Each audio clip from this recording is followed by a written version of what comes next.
Pow, Kung Pow, Chicken Pow. You like my General Tso? I'm going to give it to you now. How you doing? Welcome in, everybody, to the Hat and Beard Show. It is, of course, Wednesday, March 18th in the big 2-6. How you doing? How you doing? I'm Hat and Beard.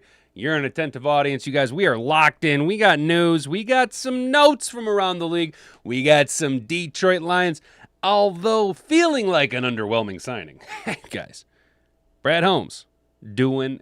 Zebras don't change their stripes, okay? But I do think this is a possible low-key good signing, okay? Right up there with the Amik Robertsons, right? Okay, it's a... just we'll get there. We will get there, guys. We got a lot of stuff to cover today. We got, obviously, NFL news. Jalen Waddle was traded to the Denver Broncos. Now, what's ironic about this is being an avid Madden player for decades at this point, I have actually acquired Jalen Waddle to the Denver Broncos. Now, of course, Bo Nix wasn't the quarterback, but I turned him into an all-pro. So this is, I feel like with Brad Holmes signing DJ Wonnum, whatever you pronounce it, with signing big old the D end, right? With Jalen Waddle going to the Broncos, somehow either I am a million chimpanzees slapping on a keyboard, which will eventually produce a Shakespearean novella, or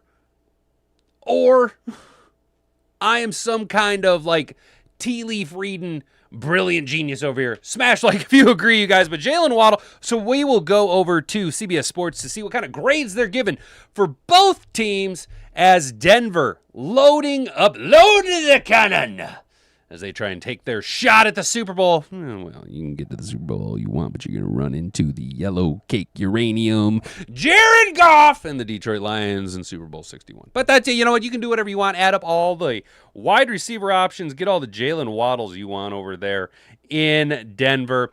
And, of course, Miami, seemingly, by all metrics, they are fire selling. I've seen a lot of really funny memes about, poor Malik Willis, dude. Malik Willis finally kind of getting his opportunity to show why some people were saying he should be the number 2 overall pick a couple years back, right, to the Detroit Lions, but we ended up doing the right thing and taking Aiden Hutchinson, even though his arms were too short to go number 1 overall. Okay. Malik Willis finally getting his opportunity. And then you go and you just say, welcome aboard, chef. There's nothing in the cupboard. Good luck. You know what I'm saying, dude? But hopefully it's all in the plan. And not to continuously beat the war drum of Dan Campbell and Brad Holmes revolutionizing the NFL, but showing that when you have a fundamental foundationary teardown and rebuild, if a plan is there and you believe in the plan, it can totally happen. Maybe we will see Miami understanding the magnitude of what they need to overcome and the work they need to undo from past administrations before moving forward and being, honestly, competitive even. It's going to be a slog. I don't as a longtime Detroit Lions fan, I know what the Miami Dolphins are probably going to be going through for the next few years. But we'll discuss kind of the grades on that. Then, of course, the big news out of Detroit. Subtle but big. Walk softly, but carry a big stick. My guy, Teddy Roosevelt. We're going to call this a Teddy Roosevelt signing. Detroit Lions signing edge DJ Wonnum. We want him, and we're going to win them all. Gotta catch them all, DJ Wonnum. Let's go. Who's that Pokemon? Well, it is a slightly better, healthier, younger, although not as hopefully moving around like Herman Munster on the field. It is Who's That Pokemon? Marcus Davenport evolves to DJ Wonnum. Hopefully this ends up working out. We will discuss, though. We'll poke around. We'll prod and see what this means for Detroit. Brad Holmes doing all these things. We spent weeks. We're going to go edge in the draft. We're going to go tackle in the draft. We're going to do this. We're going to do that. Ultimately, Brad Holmes did exactly what we thought he was going to do. He is going to plug all the holes so that when the draft time comes, Brad Holmes can do exactly what Brad Holmes always does. Takes whoever the hell he wants outside of a quarterback. You know what I mean? It's shaping up to be Brad Holmes gets to kind of have a little bit more leeway, especially at 17. 17, I think, is a solid spot for us to move up, move back, it's all about how the board shakes out in the first 10 picks, right? You know, this week, 2 weeks ago, I was all high and mighty on our guy Sonny Styles. Looking like he ain't even going to make it out of the top 5 no more, you guys. But then we'll look at see what the Lions are getting in linebacker / defensive end. Kind of one of those tweener guys, one of those Swiss Army knife players that we like to have here in our toolbox, especially for Kelvin Shepard moving into his second year. How can we benefit from this? What can DJ Wonnum bring to the Detroit Lions? You know, it's probably a pretty solid fit.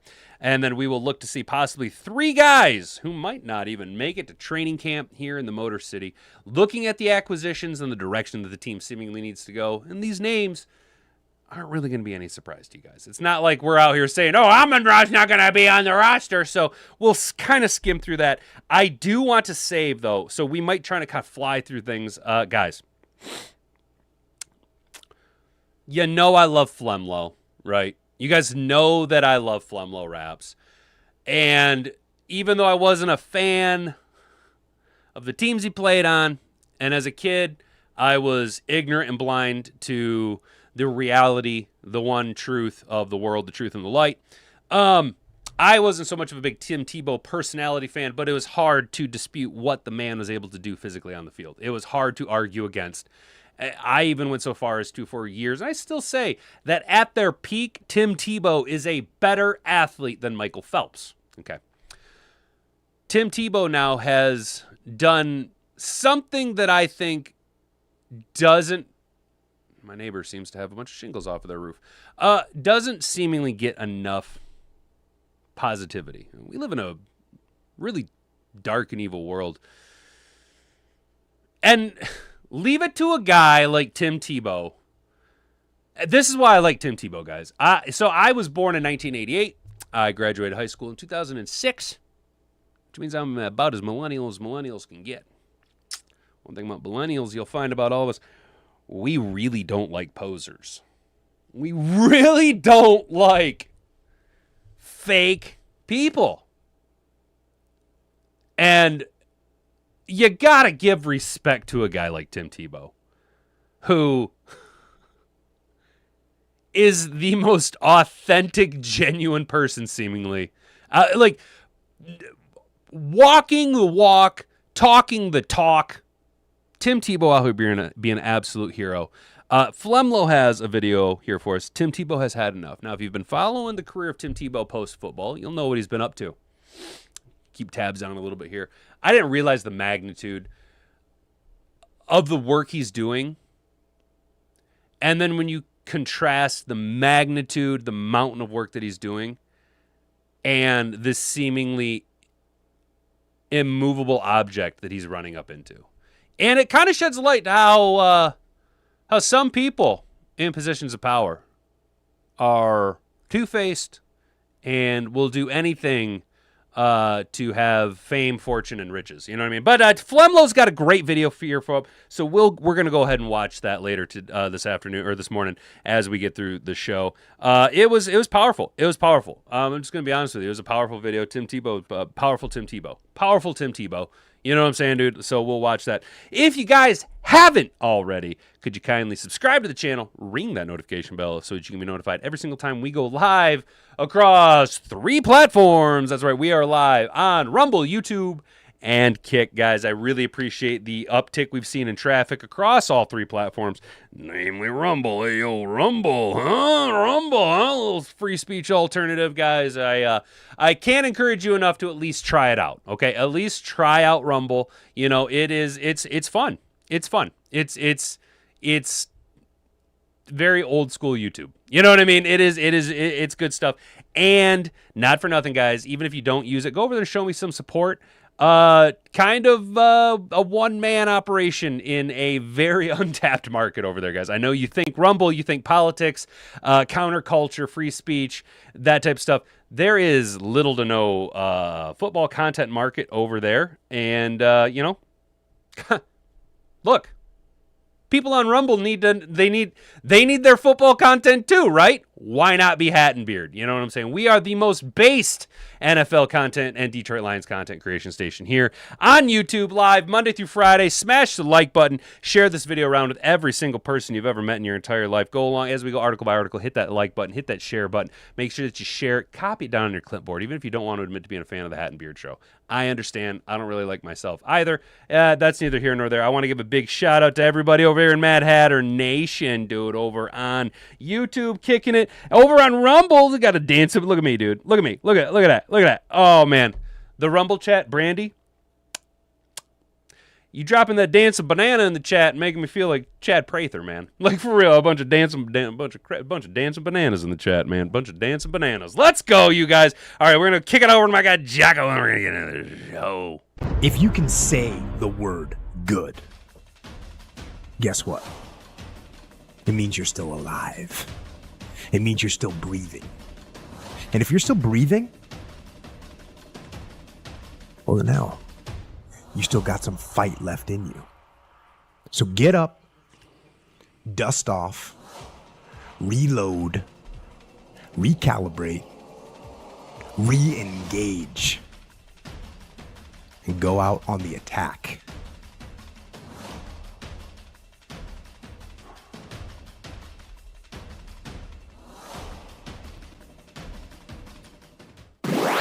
Shout out Buster Scruggs, dude. I like what you're saying. We needed bodies at edge, and DJ is one. I don't know if we needed to spend $6 million, though. I understand, dude.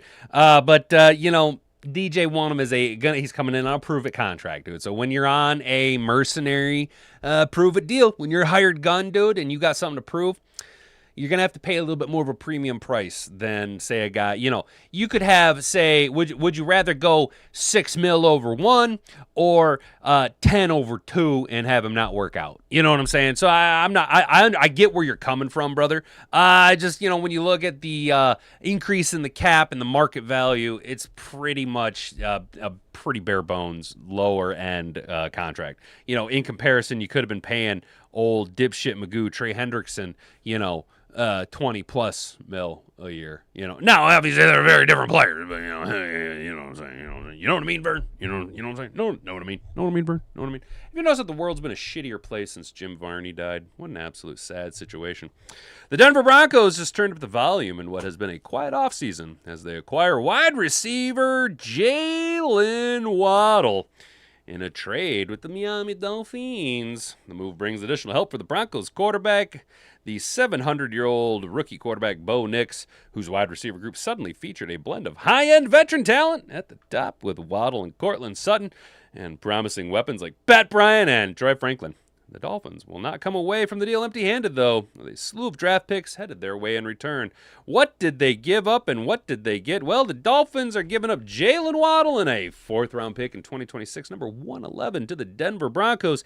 In exchange, now the Denver Broncos will be without their first-round pick because they are handing that off, the number 30 pick, to the Miami Dolphins, as well as a third-round pick and a fourth-round pick. So they're getting the 30, the 94, and the 130. What are they doing here? Well, Denver is trying to win now, right? Realizing that at the back end of the first round, not pretty, right?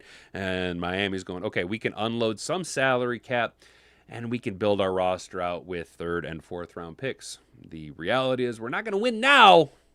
We have to stabilize. Yeah, you have to secure the oxygen mask before you can go on and start helping others. So the grading that we got out here from CBS Sports for the Denver Broncos, getting an A-. Free agency left Broncos fans with little reason for excitement as their team was only one to not sign a player from outside the building. How quickly the narrative can change. Denver made one of the most aggressive trades of the offseason with a move that should give those in the Mile High City hope that their offense can take a leap forward in 2026.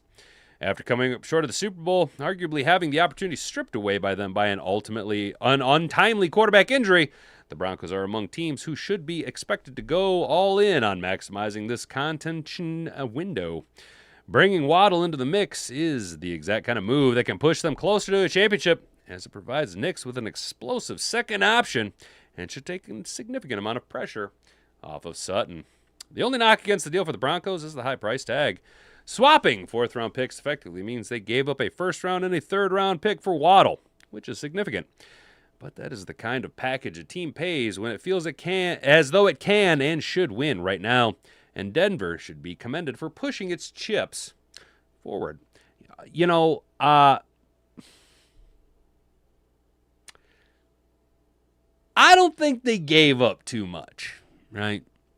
Now, I'll be very honest with you. I'm not the most familiar with Jalen Waddle's body of work, right? But I've seen the numbers, and you know what he can do when he is soundly in the Robin role. Last year with Tyreek, kind of going down there and the cheetah being broken and busted, as well as gang signs Magoo to a Tagovailoa, kind of hanging him out to dry. Didn't necessarily perform as well as maybe expectation should have been. Maybe not your true born number one, but now with a guy like Courtland Sutton, with a couple other weapons around there and a competent quarterback as well as a coach that knows what the fuck he's doing. Jalen Waddle, first and a third, yeah. I'm not mad about it. Would you have rather seen, maybe been able to hang on to that third round or give a future third round? Yeah, but, I'm not overwhelmed, but I'm not underwhelmed. I'm just whelmed, I'm just whelmed by this. The Dolphins getting a B+, so, look, same situation. A-, B+. What is the difference? The sale continues in Miami, where Waddle becomes the latest big-name player to depart from a franchise undergoing a complete reset. Waddle is out along with Tua Tagovailoa, Tyreek Hill, Bradley Chubb, and Minkah Fitzpatrick as the Dolphins move from their longtime core and seek to acquire as much in return as possible. The package of draft picks heading to Miami from this deal makes the Dolphins one of 5 NFL teams to boast 2 first-round picks this year, and they now hold 7 picks in the first 3 rounds. This will be a youthful roster in 2026, albeit one that should not be expected to stack wins. If the Dolphins continue to embrace their rebuild and go full tank mode, the Waddle trade will age even finer. I will say, though, that I do recall a few years back when everybody was very high and mighty. Oh, the New York Jets. The New York Jets. The Jets again the green over there in the east of Rutherford, New Jersey. They had a bunch of picks, too. Bunch of first-round picks. Jermaine Johnson. They got their new shiny bald head coach and Robert Saleh. Everything's looking up for the Jets. Look at all the picks they got. And most of those guys aren't even on the roster anymore. And you've gone through, you're on your second, pretty soon to be your third head coach here since that all them picks. Doesn't always translate. Okay. Now we have zero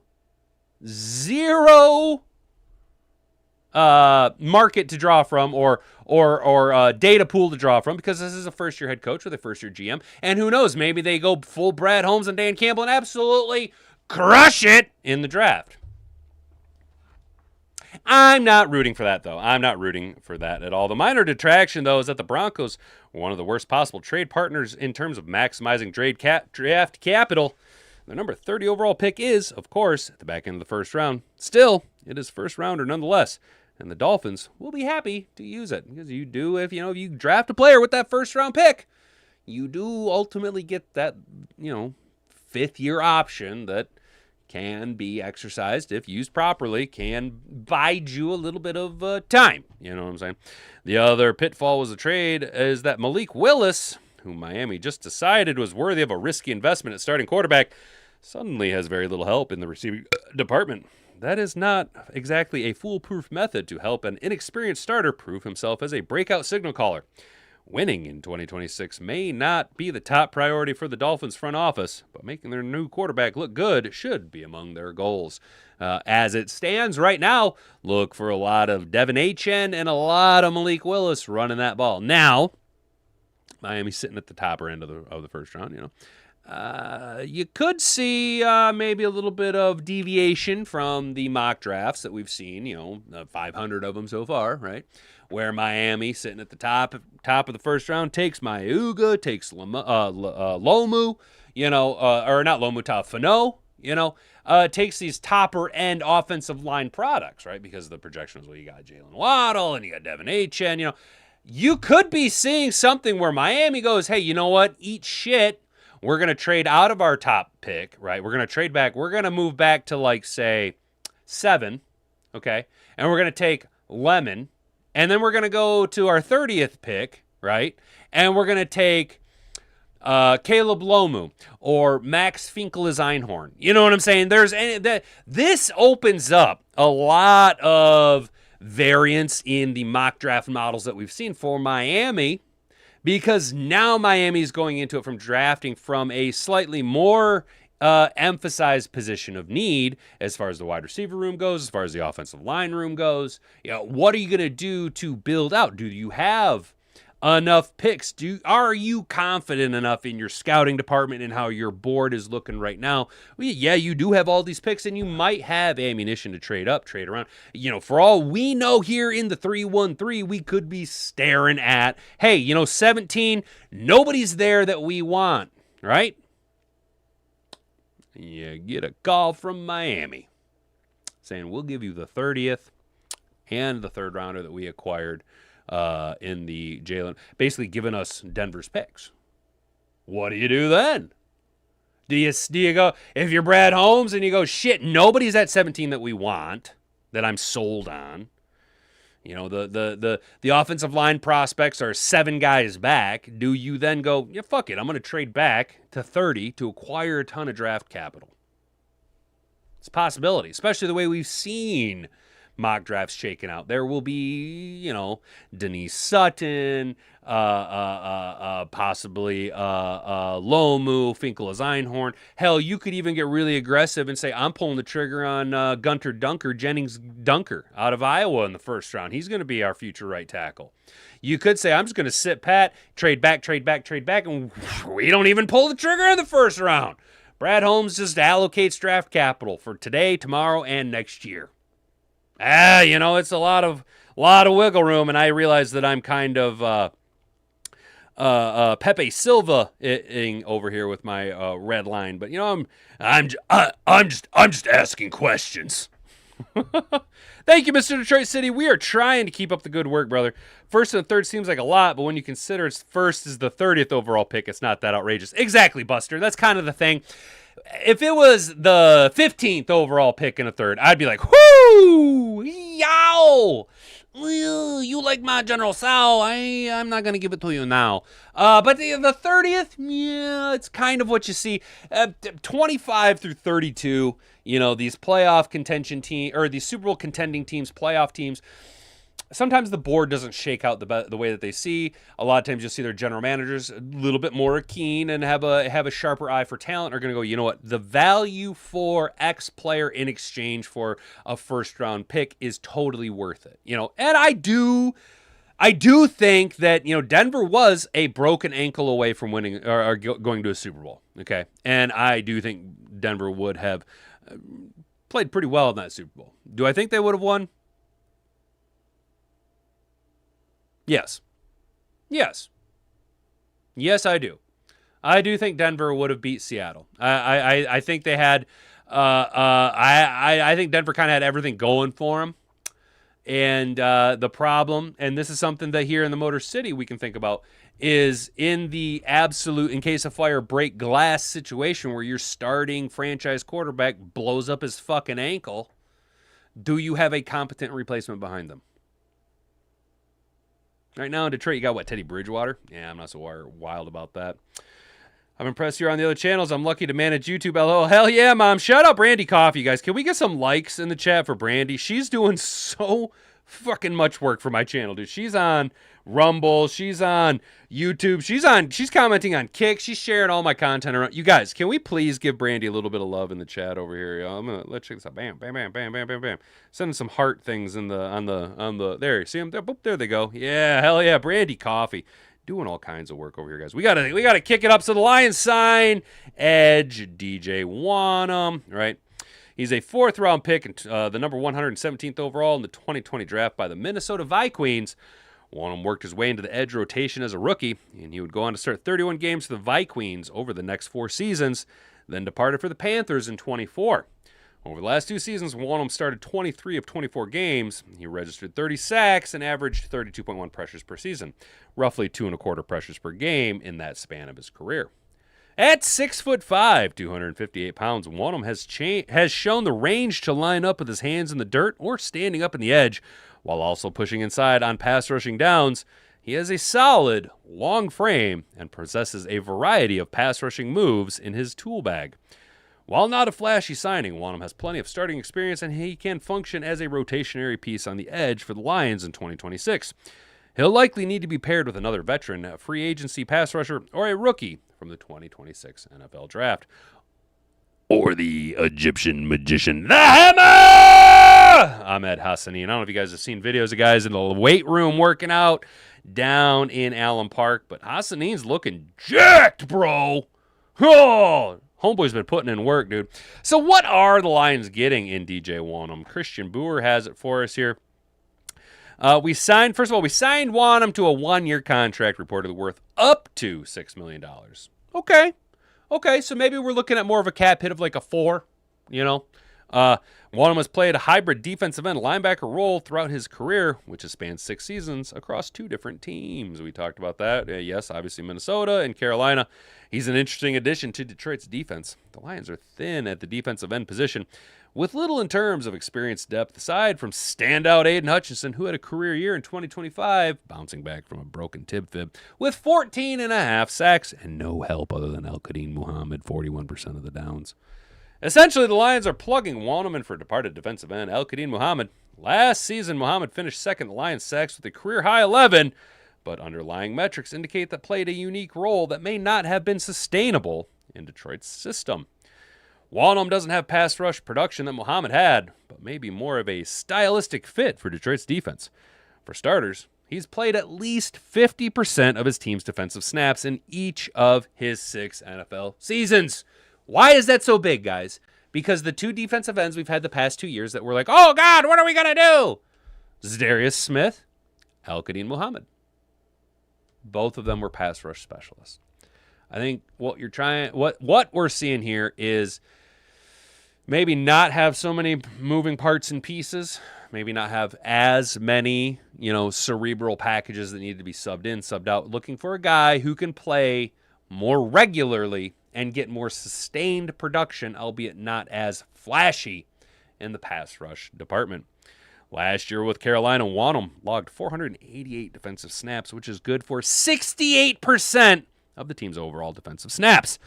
By comparison, Al-Qadim Muhammad played only 41% of the Lions' defensive snaps, despite being available in every single game.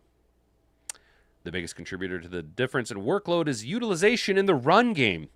Wonnum was a player the Panthers relied on to play every down, which meant he was on the field plenty in base packages. Detroit likes to play base defense, and as a result, this could be an ideal match between player and team. I think we're looking to get away from all of the rotation. You want to have more sustainability, more synergy, I guess is the word. Less moving parts, right? Keep it simple, stupid. Wonnum has been durable through his career, playing a full season in 21 and playing at least 15 games in every other year but 2024.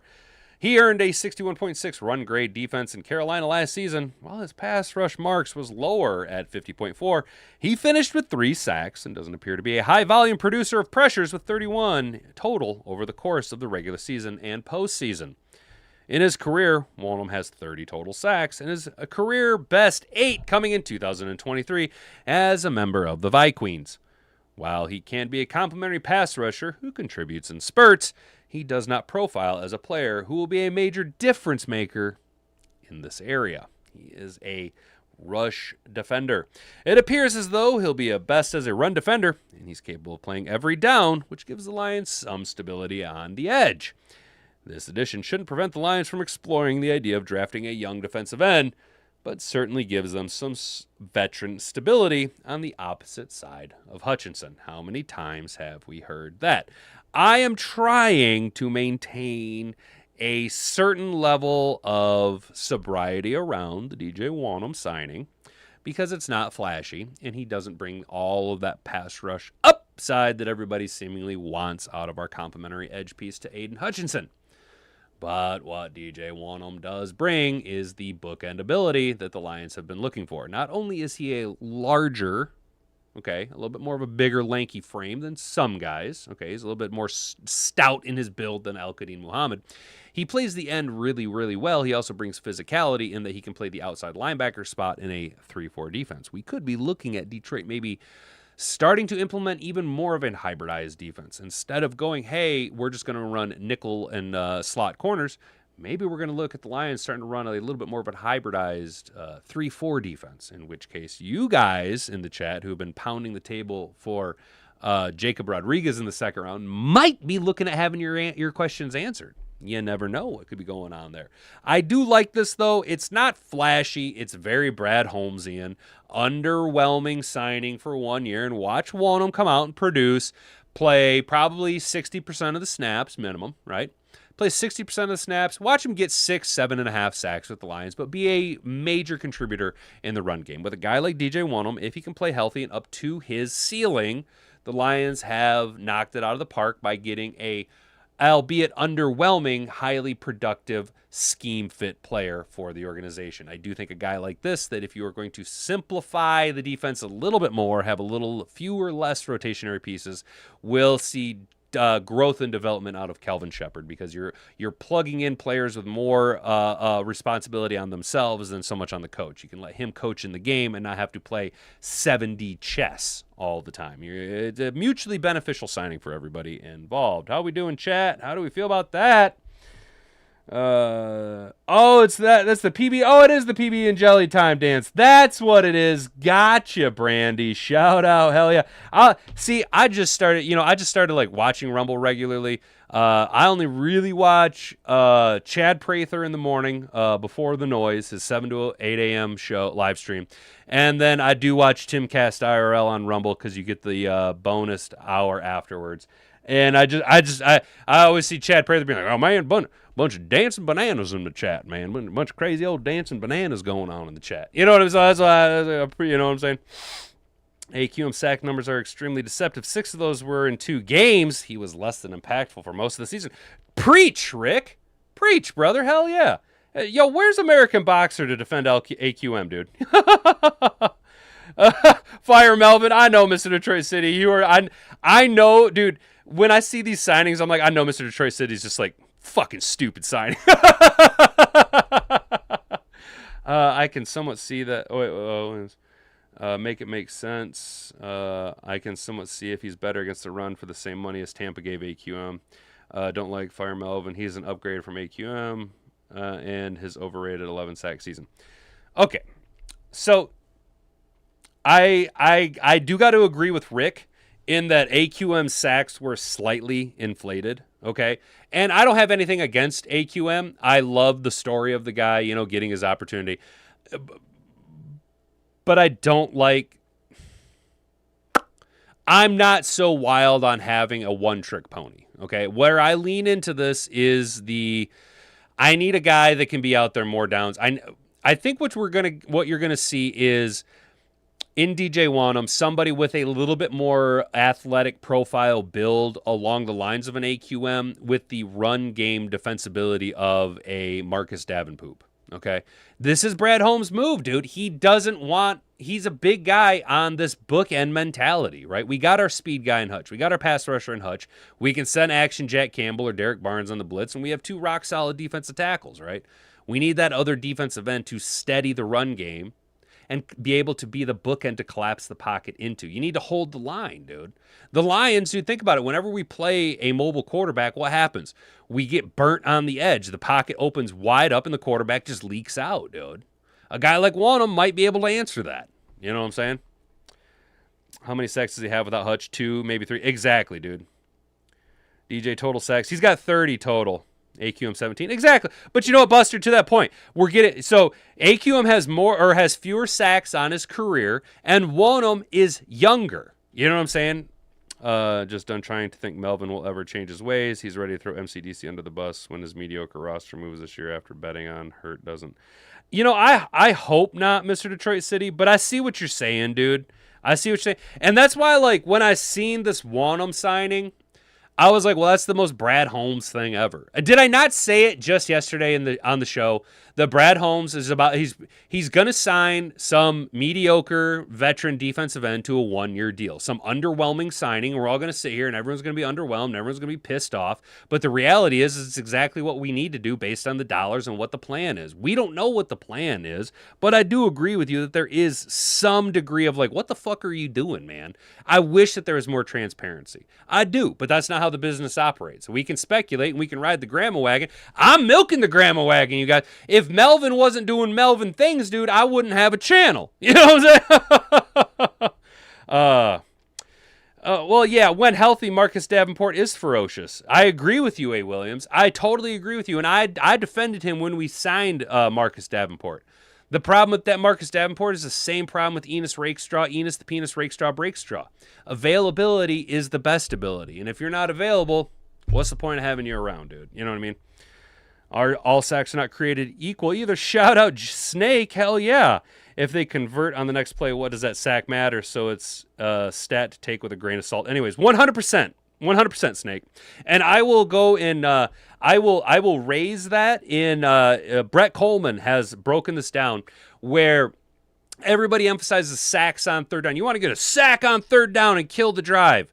You know, statistically, sacks on second down are actually drive killers because it throws the offense so off rhythm and so off their script, dude. I agree with you. Not all sacks are equal, and it is proven by the numbers that we, as consumers of the product and based on what the scripted talking heads on network television are telling you to hear, we overemphasize statistics that don't actually impact the game. Hooray, a sack on third down, and the crowd goes wild because you know what you're getting. It's a simple story with a simple answer. You don't want to rub two brain cells together and go, yes, actually a sack on second down is catastrophic to the script of the drive.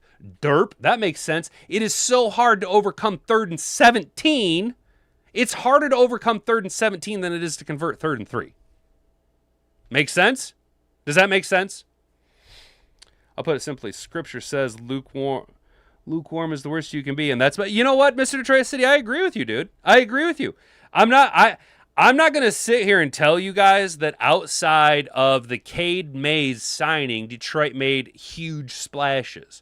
I do like the Roger McCreary signing. I do like the Isaiah Pacheco signing. And I do like the DJ Wonnum signing. I'm not over the moon about Larry Borum, and I think everybody's overvaluing what Larry Borum is and what he's supposed to do for the Lions. I'm not like jizzing in my pants in any signing outside of Cade Mays. I'm so over the moon about Cade Mays simply because I've watched the numbers and I've seen the tape of Cade Mays, and I love being right. I called that shit early on, dude. But you're right, dude. You're right. And they're underwhelming signings. The problem is, though, is that, like, for some reason we put this emphasis. Brad Holmes is a draft guy. Brad Holmes, to a fault, does think he knows more than everybody else in the NFL, especially when it comes to selecting collegiate talent. And he shows time and time again. He drafts his guys. He's going to give his guys more longevity, and he's more apt to draft and re-sign his guys than he is to go out and make a big splash. The biggest splash Brad Holmes has ever done was the foundationary rebuild by sending Matt Stafford and his farting the ball out of his butt with his left hand in Detroit, learning to throw in L.A. for Jared Goff and the rebuild picks.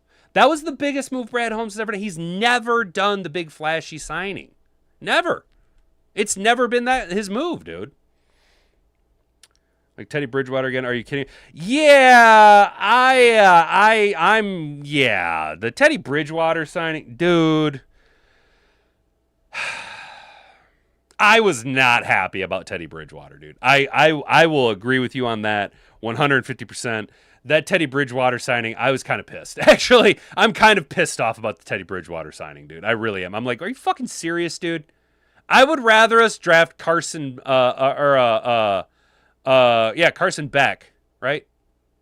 The kid out of Miami. I'd rather us draft a basket case like him in the 5th round or a Garrett Nussmeier than bringing I'd have no faith in Teddy Bridgewater. He's a great guy. He's a great guy. That's no indictment against the man. I don't like the signing, dude. I don't think he brings anything to us.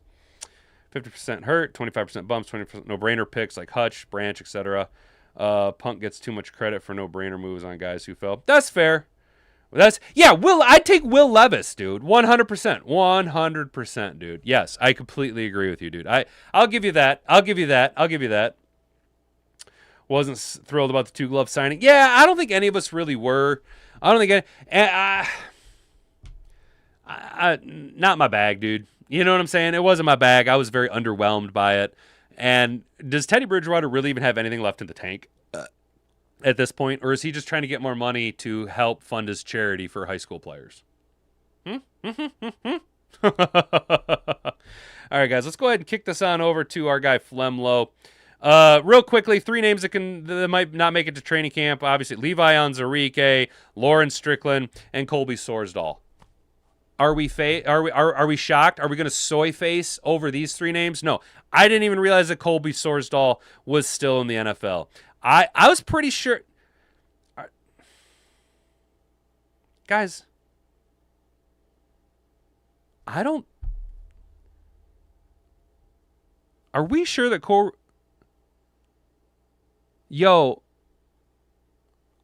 I think they're lying, dude. I am like 99% sure that Colby Sorsdahl works nights up at the Speedway here in town. Because I'm pretty sure I've seen him there, dude. I'm pretty sure I've seen him working there with his Speedway shirt on, and his shirt said, or his name tag said dipshit.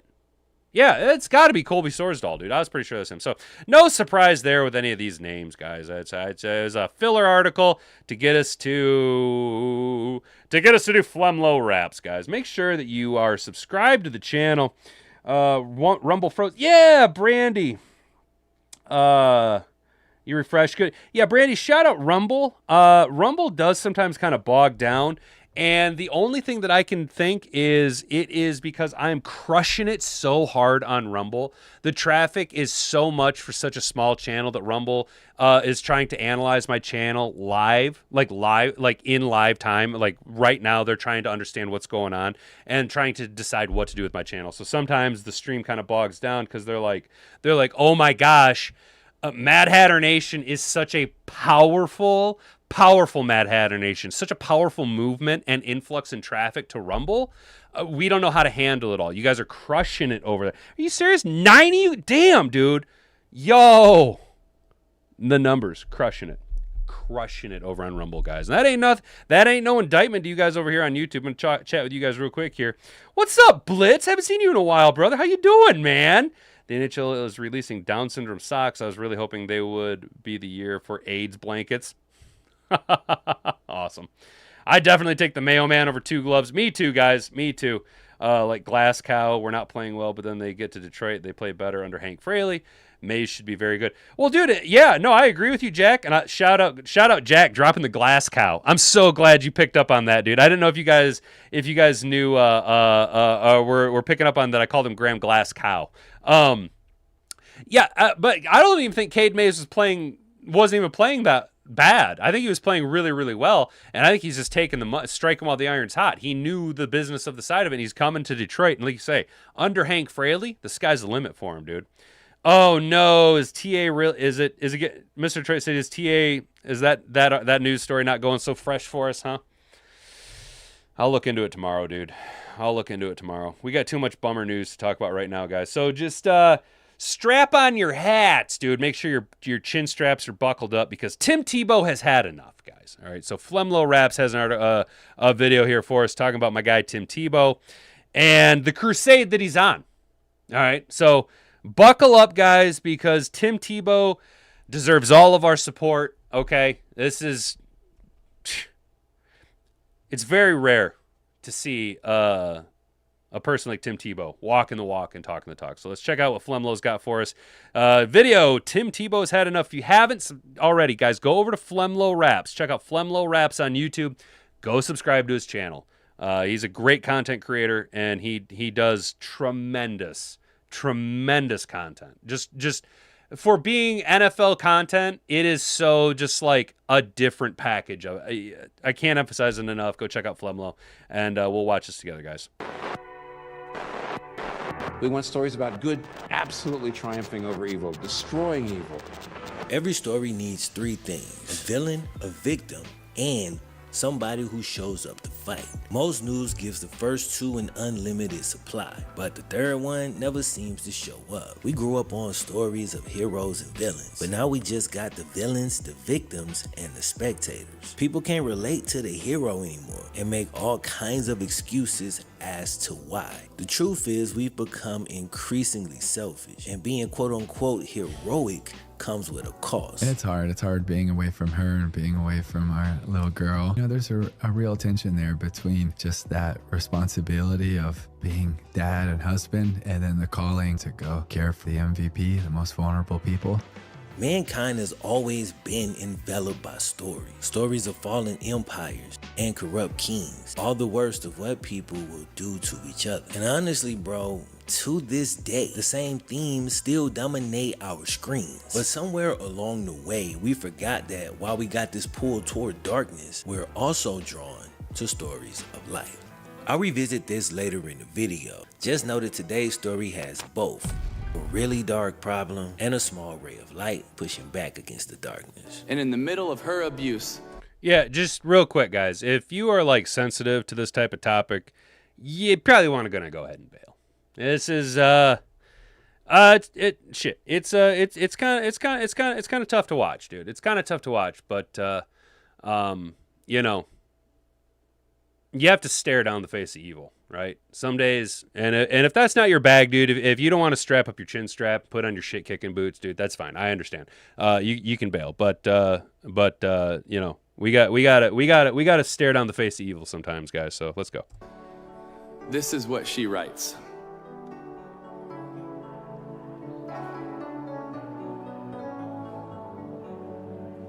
Rescue me. Help me. Monsters are chasing. Can't you see? Monsters are whispering. Can't you hear? Monsters are shouting. You're nothing. Can't you feel my pain? Monsters are pushing. Can't you hear all the whys I'm asking? Monsters are laughing. You're all alone in this. Can someone please rescue me? And this bill really has one goal: to build a rescue team. Because there's so many frontline warriors and heroes, but there's just not enough. And we need to support them, and we need more of them to get to these 50,000 boys and girls. And you know, I've had the privilege of playing for a lot of sports teams in my life. And almost all of them, we've had incredible resources to give us a better chance at winning a game, something that ultimately, as much as we care about it, doesn't matter. Why would we not give as much, if not more, resources to the frontline heroes that are going after the most vulnerable boys and girls on the planet? I got a message. Isn't that fucked up, dude? Like, when you put it in that perspective.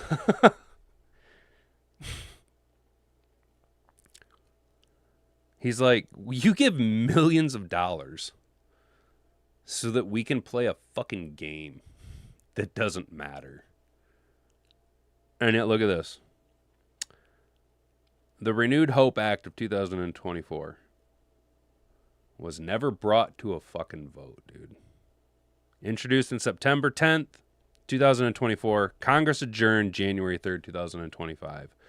Votes received 0. Oh, but they care. Oh, Congress cares, right? Your politicians care about you, right?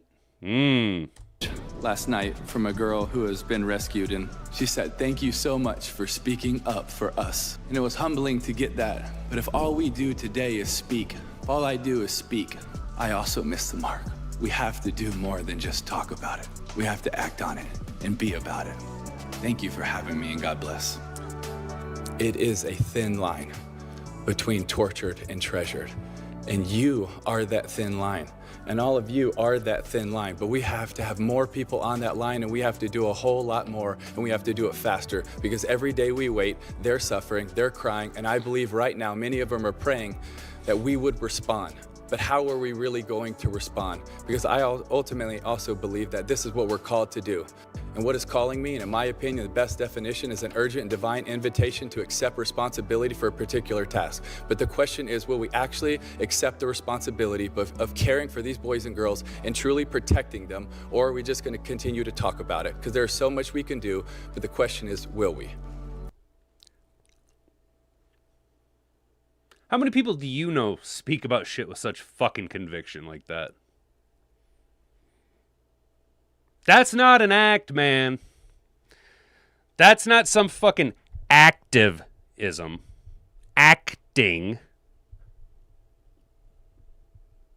That's not some guy who's been coached up on how to and breathe right and wiggle your fucking lips just so and puff up your eyes. How many people you know speak with this kind of fucking conviction about stuff? He doesn't have to do this. Y'all realize Tim Tebow doesn't have to do that.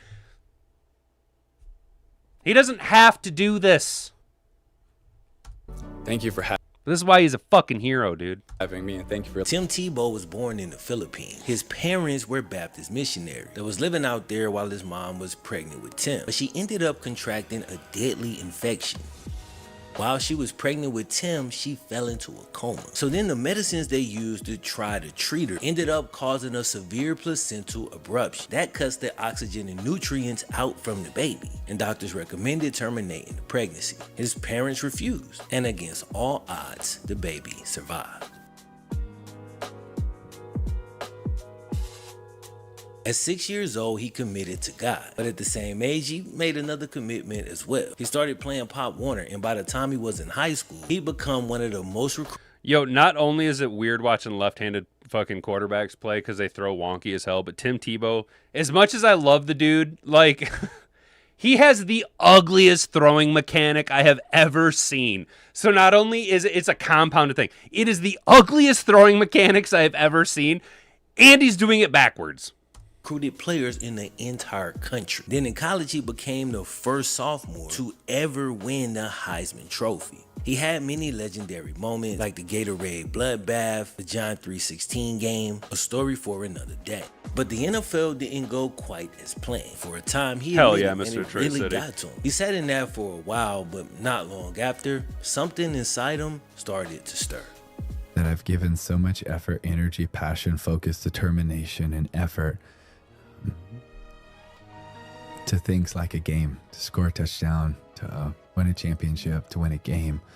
When I look at my life, I've given so much of those things. You know, whether I was good or bad at them, that's the, you know, you were pretty besides good. the point.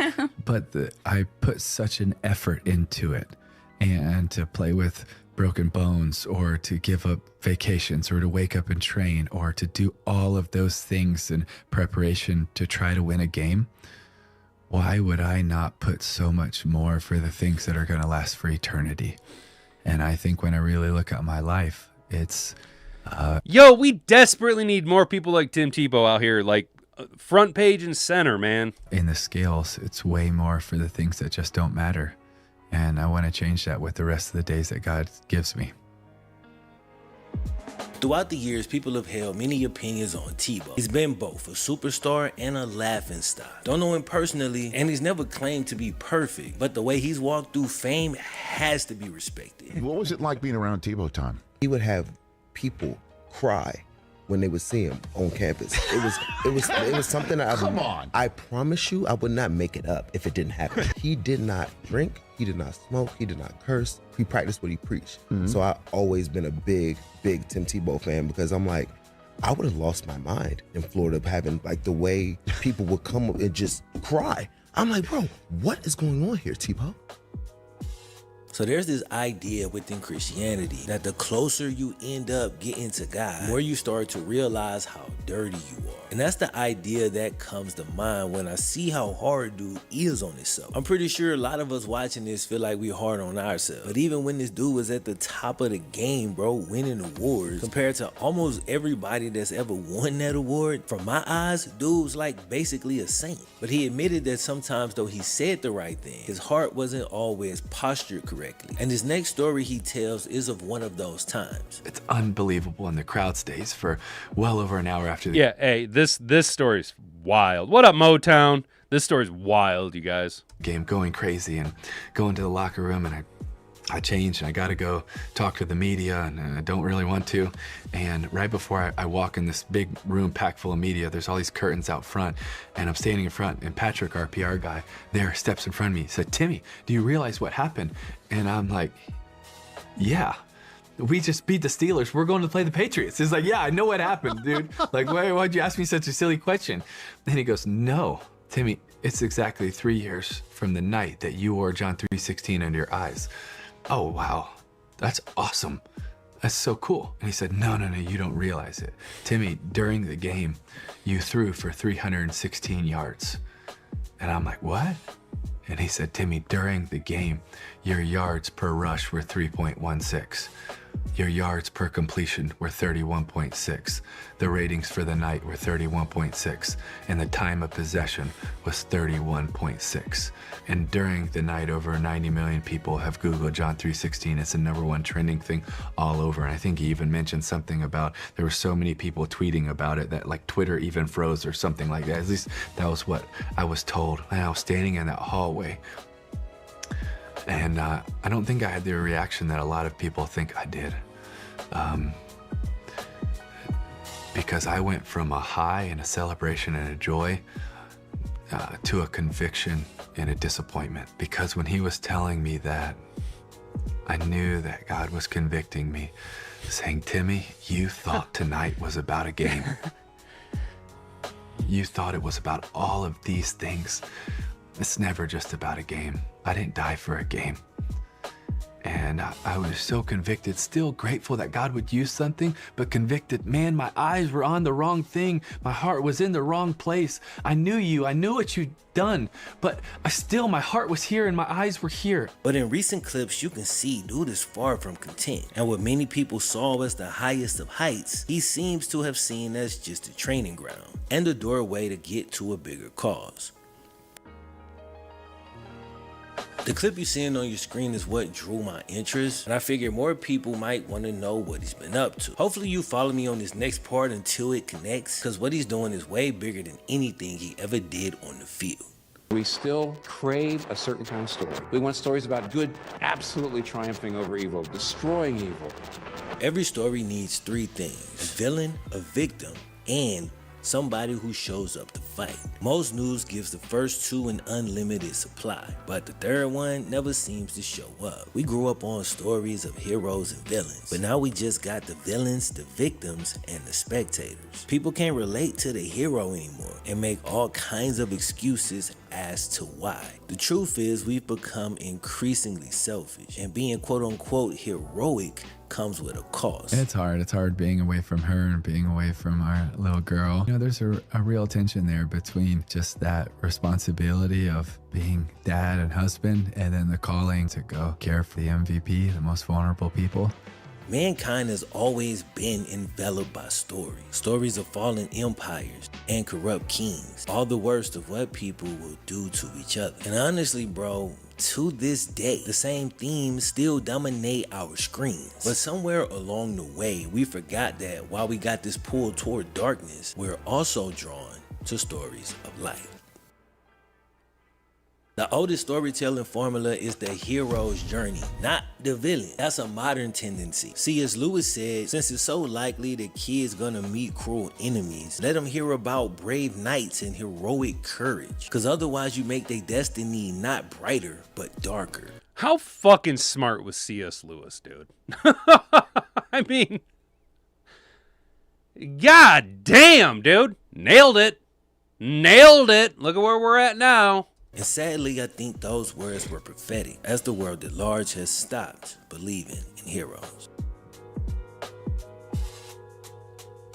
And look, man, it's understandable. The hardest thing to do in real life is fight in a war that feels unwinnable. To pick up a sword and keep swinging at a dragon, that appears to be unkillable. But thankfully, we do still have a few warriors left, willing to fight the fights that nobody else wants to. I'm talking about people that's fighting right now and have been fighting for years at this point. They haven't won the whole war, but they have won battles and they have saved lives and they haven't given up. You got people out here that's compiling resources, building up armies, modern day heroes. On March 3rd, 2026, Tim Tebow sat in front of the Senate. He spoke about a growing threat right here in our country. We are losing the battle and we are losing the war, and boys and girls are suffering for it. And every red dot that is on there is someone that is downloading, sharing, or distributing images, almost all under the age of 12. And we know that 55 to 85% of them are also hands-on offenders, and we know that your average offender has 13 victims in their lifetime. The scale of harm right here in America is, to a certain extent, hard to comprehend, but that's why we're here. And when you knock down one of those doors, you also have no idea how many boys and girls you're gonna find. One of the doors that was knocked down, when they went in and seized his computer, they found that he also had 30 other in that neighborhood. Evil ain't just hiding on private islands. It's living in normal neighborhoods all across our country. But surely the government is doing something about it. The problem is they not doing enough. Right now, the government only has 10 full-time specialists assigned to identify child victims and abuse imagery. Only 10. For the whole country. They're processing a problem that generated 63 million reported files in a single year and currently has 89,000 unidentified children sitting in the database right as we speak. So the infrastructure to fight this at the scale that's needed simply does not exist as of yet. And to be clear, that's not a criticism toward law enforcement. They really are doing what they can with what they have. But that leads to an obvious question. Why they ain't got more? The GAO, the Government Accountability Office, confirmed in a report from 2023 that while the number of tips being reported had been increased, the staff dedicated to investigating the tips had not increased. Okay, so we've identified the problem. Why has it been 3 years since this report and we have not addressed it? They actually give a few reasons. The reasons are as follows. The first reason they give is that the problem simply grew faster than they were able to build infrastructure. Also, it is a lot. You're asking a lot of the psyche of a human being to review this type of stuff. Ian Crossland talks about it when he was a mod for, because he started one of the co-founders of Minds.com. And when he would be doing moderation stuff, he's like, you have no idea the horrible stuff that I would have to filter through. And it takes a toll on people's psyche. You know what I mean? So you are asking a lot of people to, like I say, stare directly in the face of evil. And it is very difficult for them to process, handle, and that type of stuff. But, you know, nobody wants to hear my very simple solution to the problem. You know, all those little red dots you seen on that map. Look.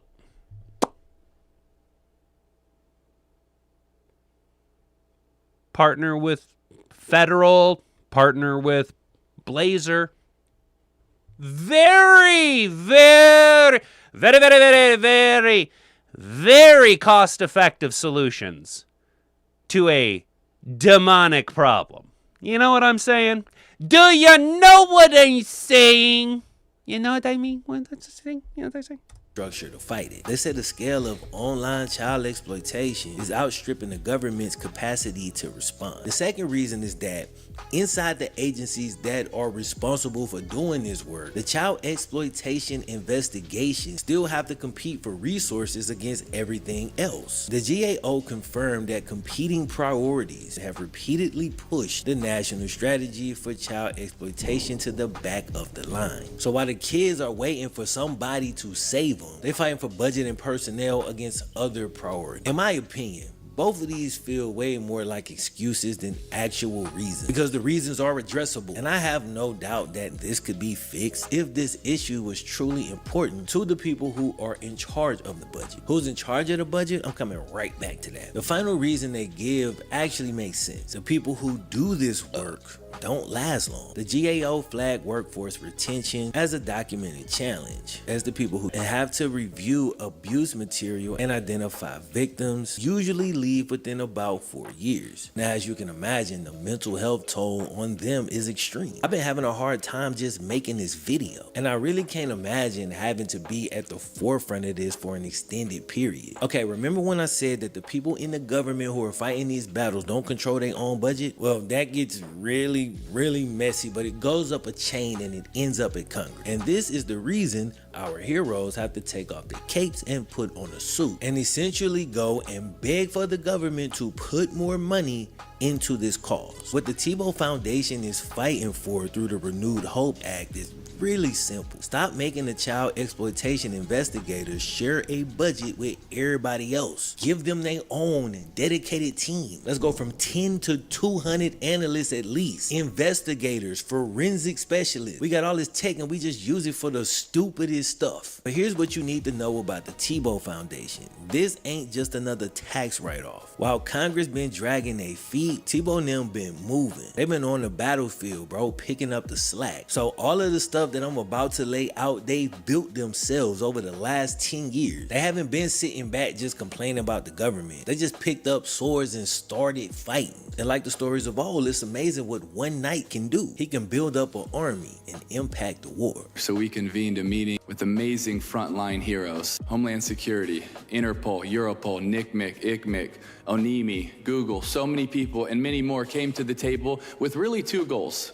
The first one, how many boys and girls are unknown, are unidentified? It was over 50,000. And the second goal is, how do we protect them? The Tim Tebow Foundation currently operates 46 safe homes across a dozen countries. And when I say safe home, I ain't talking about a shelter where somebody get a cot for just a couple nights. These are secure, confidential facilities. They offer the long-term infrastructure that it actually takes to rebuild a life after going through the terrible things these kids go through. They offer counseling, medical care, and legal support. Because as you can guess, recovery from trafficking ain't a process that happened in a week. These kids have been captured by people who, in a lot of cases, sole purpose is to steal their spirits. I can't even repeat some of the evil stuff that I have just read through researching this video. To this date, they have helped rescue more than 3,500 survivors, and they helped bring over 500 traffickers into police custody. The Tebow Foundation also funds task forces and operations that helps to put law enforcement in position to take down traffickers. So they already been doing this and privately funding those type of operations. And now as they try to push through the Renewed Hope Act of 2026, a bipartisan bill that would require the Department of Homeland Security to hire a minimum of 200 investigators, forensic specialists,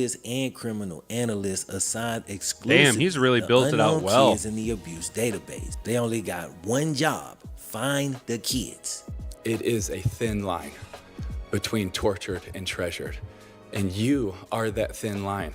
And all of you are that thin line. But we have to have more people on that line, and we have to do a whole lot more, and we have to do it faster. Because every day we wait, they're suffering, they're crying, and I believe right now many of them are praying that we would respond. They're not asking the government to come and take over. You ain't got to team up with us, but build up your army so we can fight this dragon from different angles. So like I said, man, as Tebow and his team, and then also the law enforcement groups that they've helped to fund, and the people that's actually going in these places and kicking in doors, we're talking dangerous work. So the villains is out here, but the heroes have rescued victims in the multiples of thousands. They've been fighting real battles, and they got some results. And so many partners from around the world. And in 15 days, they were able to identify 316 boys and girls. 316 boys and girls. It was an incredible operation, but that's a tiny dent in what we're called to get to. It was amazing work, but it was so small in comparison Because every single one of those boys and girls is worth us answering the call and doing everything we can so that they can experience the faith, hope, and love that they deserve. Not the bondage and torture that they're in right now. I believe if we build that rescue team, we will have a chance of getting to every one of those boys and girls. But if all we do today is speak, if all I do is speak, I also miss the mark. We have to do more than just talk about it. But the clip you just watched was from 2 years ago. It was the exact same bill, Renewed Hope Act 2024, that they was trying to push through. But even after that impassionate speech, it still wasn't voted in. As a matter of fact, it didn't even come to a vote. It didn't make it that far. And this is that part of being a hero that trips a lot of people up, because you basically fighting against your own system, which is hard to deal with and hard to stomach. I think that's one of the reasons so many become spectators. I feel more people would fight for things if they had trust in the system. But let's be real, the system ain't really trustworthy. But you can still utilize it if you come up with your own structure, then just get them to try to push it through. I use a similar approach with medical doctors. I figure out what's likely wrong and how it needs to be treated, and usually the answer is not appeal. But if it's really bad, and it's something I gotta work through, where maybe I'm gonna need just a couple pain pills, I might go through their system to help with pain management. While behind the scenes, I work towards a more permanent solution. And that's exactly what the Tebow Foundation has done. Despite failing to get the bill passed even the first step in 2024, they've continued to fight the battle, and they've now played a part in the rescue of over 3,500 trafficking survivors. But they still feel a whole lot more could be done. That's why they were back with the same bill they presented in 2024, trying once again to get it pushed through. And they've made it further than they did the last time, as the bill passed the House committee unanimously. But they've still got a ways to go. The House representatives still have to vote on it, which hasn't even been scheduled yet. Then the Senate's got to vote on it, which of course also has not happened yet. But like I said, bro, they did get past the first step, which is further than they made the last time around. The thing about being a knight and fighting these battles is that you can't swing your sword and just win the whole war. But if a village was being raided in front of you, would you really sit there and not do what you can? This is a war that is not unwinnable. It's a war that's gonna be extremely difficult. But the hopelessness that you see is usually based on an incomplete picture. Most of this stuff is just about how broken the system is, but they leave out the small group of people that's trying to fix it. Modern day heroes fighting modern day dragons. The only real difference between this and the stories of old is that in this story, you got dragons still breathing. This is a fight you can actually join to support the heroes as more than a spectator. I'm not affiliated with none of these organizations, and this video is not sponsored. They don't know I exist, which is perfectly cool. We can keep it like that. But if you want to join the fight, there's a couple ways you can do it. You can go to timtebowfoundation.org and contact your representative about the Renewed Hope Act. They've actually built a tool specifically for this that walks you through the whole thing. You put in your zip code, it finds your congressman, and then it sends them a message directly. That's pretty slick, dude. That's pretty slick that they did. I mean, can they make it any easier for you? I mean, for fuck's sake, they're cooking they're harvesting the products. They're red henning it all the way for you. They're making the food. They're cooking the dinner. They're getting it all prepared for you. Hell, they're chewing the food, pre-masticating it, and spitting it in your mouth. Do you want them to fucking swallow it for you too? For fuck's sake, man. Talk about they keeping it. They made it as easy as fucking possible. Holy crappers. Wow, dude. You can also donate at timtebowfoundation.org. I have the link that takes you straight to the page. Post it down in the description. If you don't have it to donate, man, don't feel pressured. If you do got it, only do it if it's coming from your heart. I'm not just wanting to give you the opportunity if you did want to do something. It's just a little way that we can kind of send some reinforcements. The main point I wanted to get across outside of the content itself, don't let them take the heroes out of the stories. Being a hero is tough, but as long as this world keeps spinning, it'll always be good people fighting a good fight. So here's the thing, man, and it's kind of complicated. We are only human and we got limitations. You ain't gonna be able to open your heart to fight every battle, but at least pick one, whether it's this one or a different one. Fight for something that's worth fighting for. I should warn you, if you're going to do this, you have to open up your heart, which does expose you. That's when your relationship with God becomes extremely important. You're gonna need to lean on him to not get lost in the dark. But ultimately, as a human, bro, you're gonna find something to fight for. Just let it be something that's worth your time. Boom, dude. Flemlo dropping fucking crushing it, dude. Absolutely crushing it, guys. What a fucking great video. Flemlo raps, dude. Tim Tebow, man, what a, you know, for as good of a dude as Tim Tebow is, what an absolute badass, dude. What an absolute badass motherfucker, dude. Taking the fight directly. And this is what like, guys, this is what you need to realize. Like, he doesn't have to do this. There is